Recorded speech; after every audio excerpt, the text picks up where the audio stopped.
c'est jeudi, c'est jeudi, c'est jeudi. Et qu'est-ce qu'il y a tous les mardis et jeudis? Votre nouvel épisode de Paye ta quiche.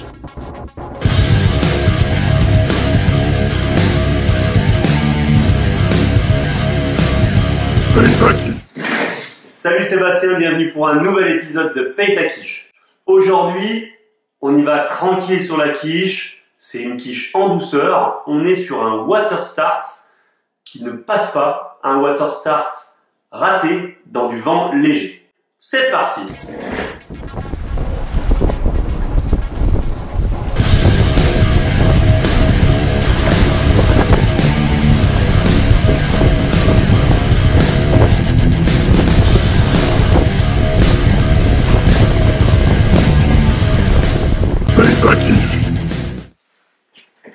On commence par une petite analyse du spot, des conditions, pour bien voir les conditions spécifiques de ce water start. On est dans du vent léger, du vent onshore, donc avec du courant qui ramène au bord, et sur des grosses toiles.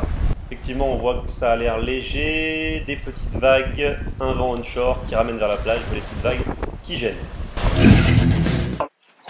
Ok, le premier problème qu'on identifie au niveau de son water start, c'est la trajectoire de l'aile dans la fenêtre. La trajectoire de son aile n'est pas bonne pour un water start en vent léger. On regarde ça plus en détail.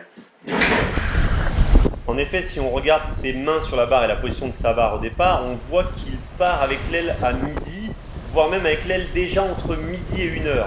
Or, dans du vent léger, il a besoin pour pouvoir sortir son corps de l'eau de passer par le zénith. Je dis toujours qu'un water start, il y a une première phase qui est de traction verticale pour sortir son corps de l'eau et une deuxième phase de traction horizontale pour avancer. Pour pouvoir avoir cette traction verticale, il faut donc passer par le zénith, partir de 11h pour aller vers 1h. Ensuite, un deuxième petit problème, là on l'a tous quand on débute en kite et il faut vraiment pouvoir s'en débarrasser pour progresser plus vite, c'est un problème de positionnement du corps et donc du coup d'allure. Je vais m'expliquer, on regarde ça en détail.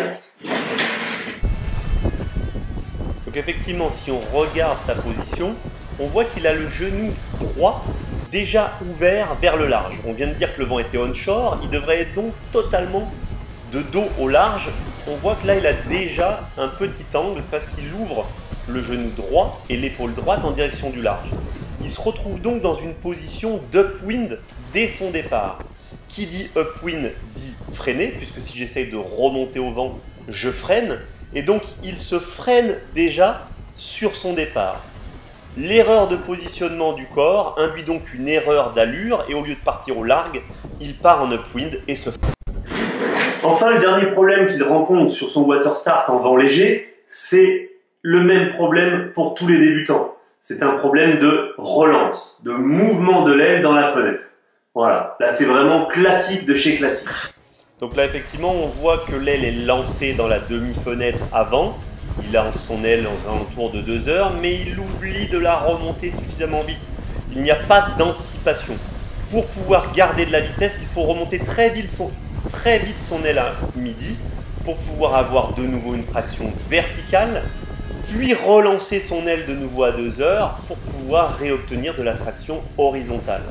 Si vous ne remontez pas par le zénith, vous chantez cette traction verticale qui vous permet de maintenir en dehors de l'eau votre corps et donc vous coulez, vous faites le bouchon et il est difficile pour vous de conserver une vitesse horizontale.